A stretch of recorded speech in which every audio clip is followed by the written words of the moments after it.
Metaleras, metaleros, llegó el momento de hacer el balance de este primer semestre, esta primera mitad del 2025. No acostumbro a hacer esto, muchos colegas lo hacen, incluso hacen análisis mensuales.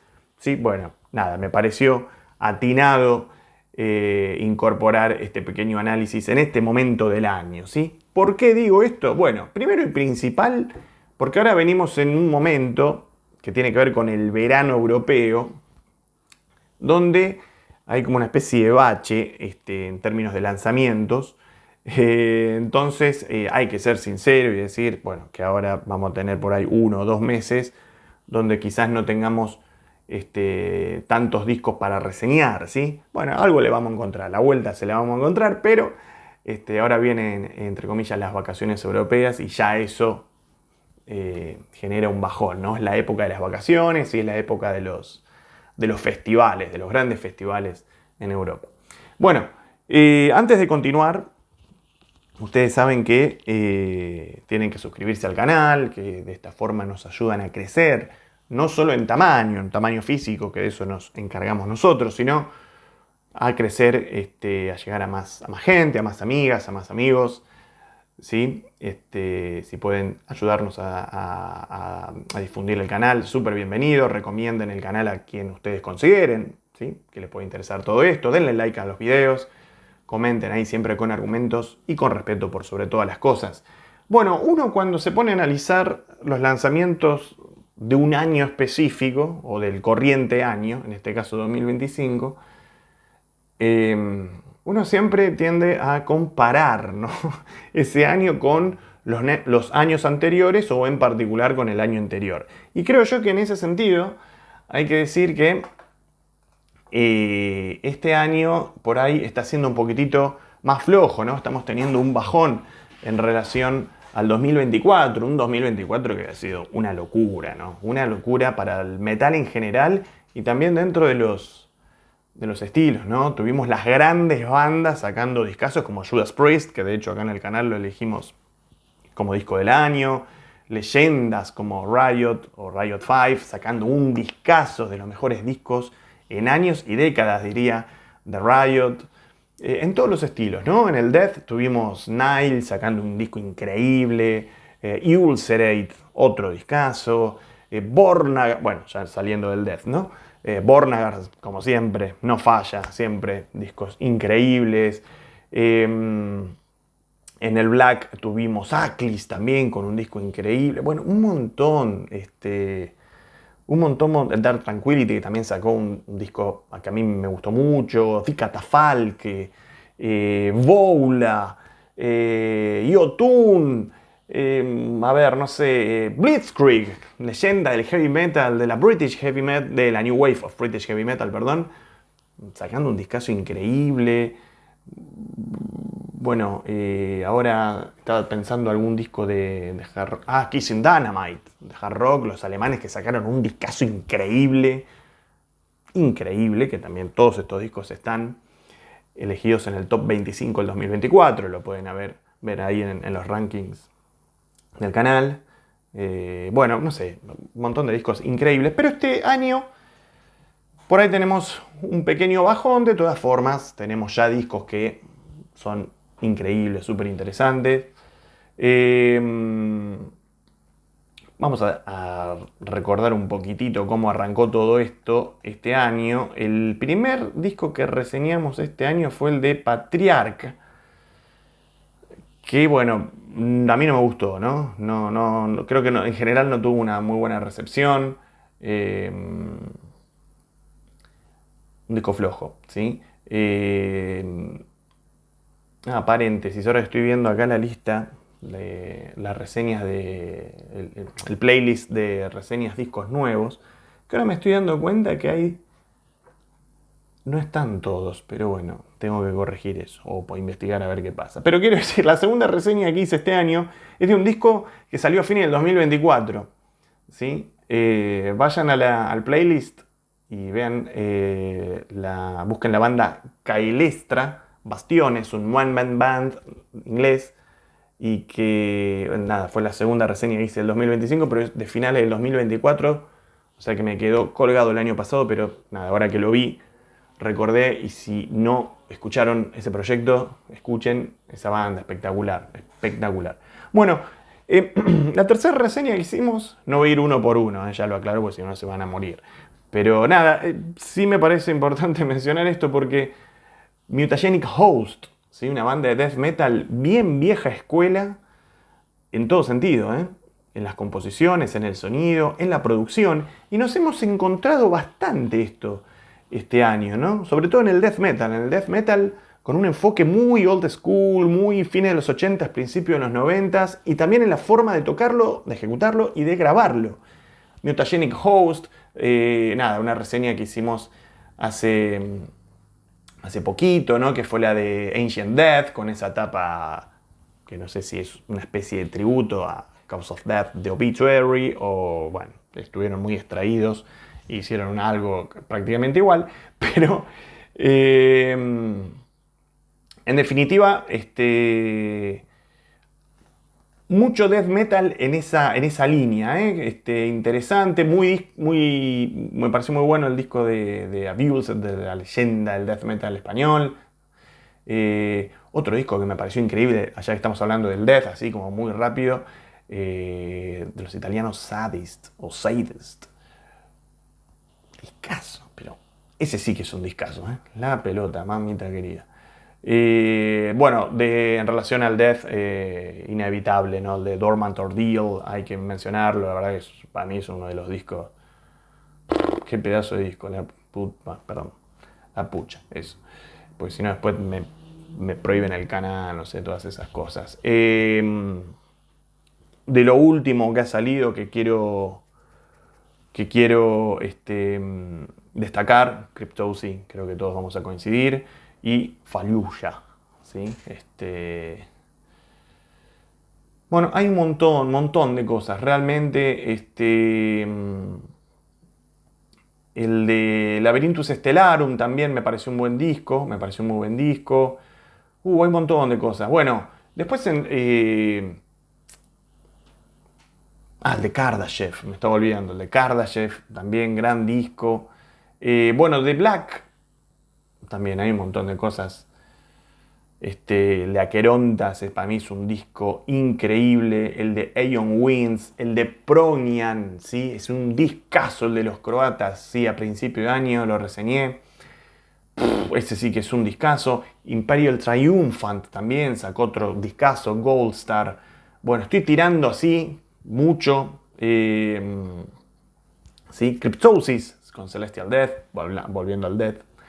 El de Aburukrunu, los finlandeses también. Un disco muy personal, muy directo, muy pesado. ¿Sí? El Whitechapel también buen disco.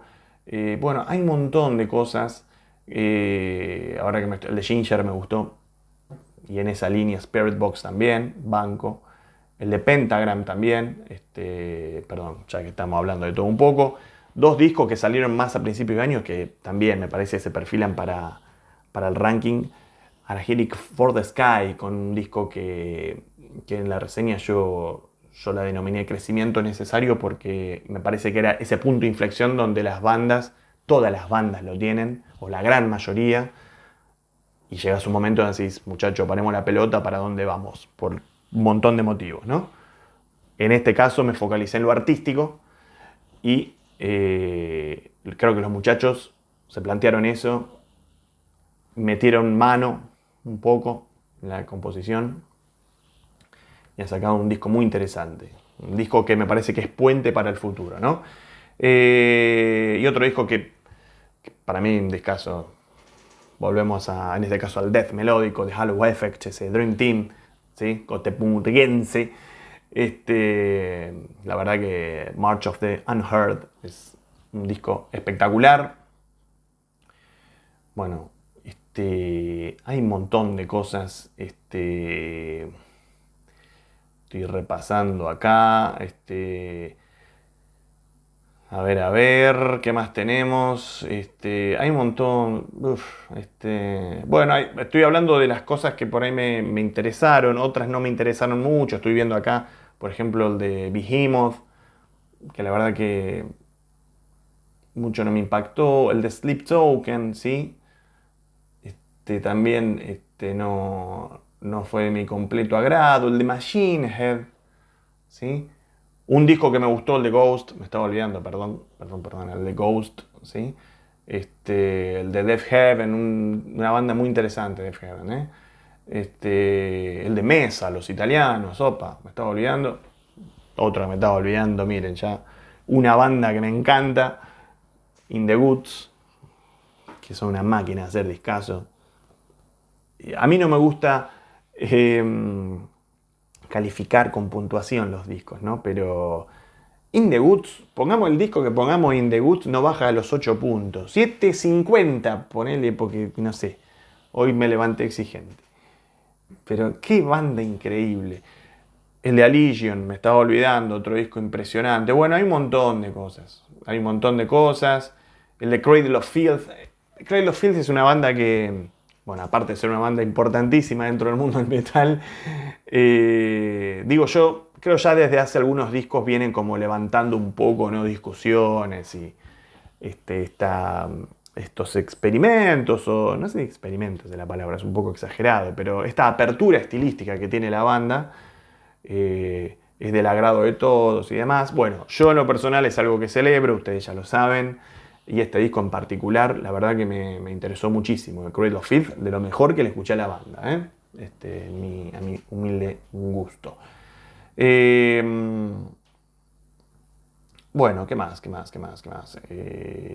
Estoy viendo acá, el de Seyor también es un buen disco.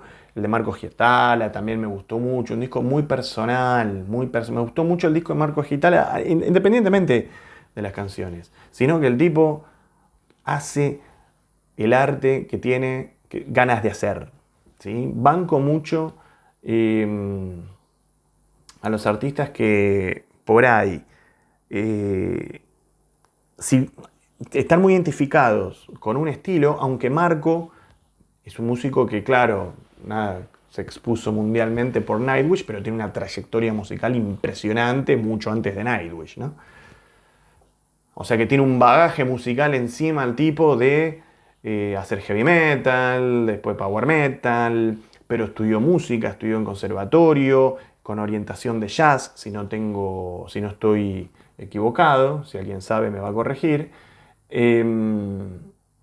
O sea que tiene mucha música, mucha información acá.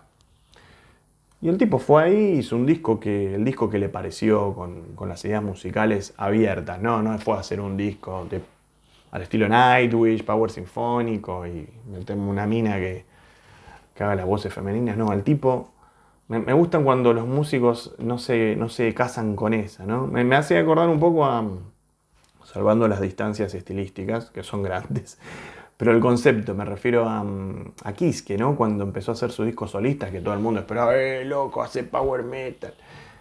Y el flaco hizo lo que quiso. Después nos puede gustar o no el disco, pero para él era mucho más fácil ahí grabar 9, 10 temas, power metal, doble bombo al palo, te clava los agudos espectaculares de Kiske allá arriba y el tipo ya está, cumplió. Pero él no sentía eso en ese momento. Entonces, subrayo cuando el artista no se abraza al paquete del éxito porque sí. Bueno, en términos trash, Hazard, que es, a mí me causó, yo lo dije creo en la reseña, ¿no? Es un discazo total de trash, yo no tenía idea de esta banda, me llamó la atención la tapa, ¿no? Estos discos que a uno le entran por la tapa, y fui y lo puse y dije, che, pero está bárbaro. Atención para el mundo trash, quien no haya escuchado Hazard, está también en la reseña. The Third Dimension es el disco, está la reseña en la playlist de reseña de discos nuevos, ¿sí? Bueno, viejas leyendas sacando discos, se mantienen vivos como Tokyo Blade, ya que hablábamos de la New Wave of British Heavy Metal, los inoxidables alemanes de Gravedigger, una banda de mi corazón. El disco de Dream Theater, bueno, claro, era el regreso de Portnoy, discográficamente hablando, ¿no? Y bueno, quizás A mí en lo personal no me terminó de impactar todo lo que yo esperaba que me impacte. ¿Sí?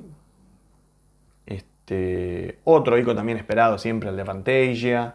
Y bueno, hay como decía en la reseña, algunos momentos me parecieron más interesantes que otros, sobre todo cuando no caemos en lugares tan comunes, estilísticos y hasta casi de autoplagio, podríamos decir, ¿no? Cuando no caemos en eso, se pone interesante el tema. Eh, el de Tomarum, ese disco está muy bueno. Sí. Perdón, tengo la lista acá porque es imposible si no acordarme de todo. Bueno, ahora que hablábamos del trash, perdón que estoy mezclando todo, pero voy viendo la lista. Warbringer tuvo una muy buena recepción, ¿sí? Es un disco que cumple, para mí tiene todo lo del trash posible. Perdón, me había olvidado, de Hate, ¿sí? Los polacos, también otro disco que te lleva puesto. En el mundo un poco más gótico, eh, algunos momentos interesantes del disco de Liv Christine, ¿sí? La ex cantante de Theatre of Tragedy. Eh, Lacrimosa, ¿no? Que siempre es una banda esperadísima, una gran banda. Y yo en la reseña lo mencionaba, ¿no? Es un músico que admiro y respeto mucho, Tilo Wolf. Y creo que este disco, el- si es que tuvo un problema, bueno, me parece por ahí como... Primero el tracklist, ¿no? El orden. Quizás si se ordenaba de otra forma, por ahí me hubiese impactado diferente. Pero bueno, nada, siempre es una banda que en lo personal respeto muchísimo, ¿no? Lacrimosa. Y bueno, eso es más o menos Beauty Tomorrow, hablando de propuestas un poco más nuevas, ¿sí? Para mí es un discazo el que sacaron, me gustó mucho. The Haunted, que siempre está ahí, siempre con buenos discos. Un gran disco acabo de ver ahora, el de Gal, me encantó, Gal's Weird. Reading the Stories, qué buen disco este segundo disco de Gal, de este proyecto de Gal, ¿no? Este sí que está bueno, ¿eh? Es muy profundo, muy emotivo, es muy, muy, muy interesante este disco, muy interesante. Este, y en esos mismos días también reseñé un disco de black metal, digo, para los blackers más puristas, el de Sargeist, ¿sí? También un muy buen disco. Bueno, creo que ahí tenemos un buen resumen, creo que no me estoy olvidando de nada. Bueno, hace unos días, reseñé Shadow of Intent, ya que estábamos hablando de bandas así con unos discazos tremendos. Bueno, ese es un discazo tremendo. este, en definitiva, bueno, ahí tuvimos, en el plano nacional, bueno, reseñé Animal, el disco Animal, que me dejó como con ganas de más, ¿sí? Y el de Áspera, ¿no? Plano argentino, ¿no? Si bien, bueno, nacional, digo, pues yo soy argentino, aunque ustedes saben que yo no vivo en Argentina ya hace muchos años, pero eh, que recuerdo ahora son los dos discos que reseñé de Argentina. Bueno, el de Áspera me pareció un discazo, ya lo hablamos en la reseña y lo pudimos hablar con, con Richard Áspero, qué sé yo, es una banda que para mí es muy interesante e importante que exista. Y claro, después hay que mantenerlo con buena música. Y es el caso de los muchachos. Bueno, esto ha sido un balance muy, muy, muy general de este primer semestre. Veremos cómo continúa este segundo semestre. Hay varios lanzamientos muy esperables. Uno de los más importantes es el de Halloween, que sale ahora a fines de las vacaciones europeas, el 29 de agosto, como para arrancar el año, entre comillas, europeo, ya los primeros días de septiembre, ahí con la novedad, entre otros lanzamientos que estamos esperando. Bueno, esto ha sido el resumen de este primer semestre.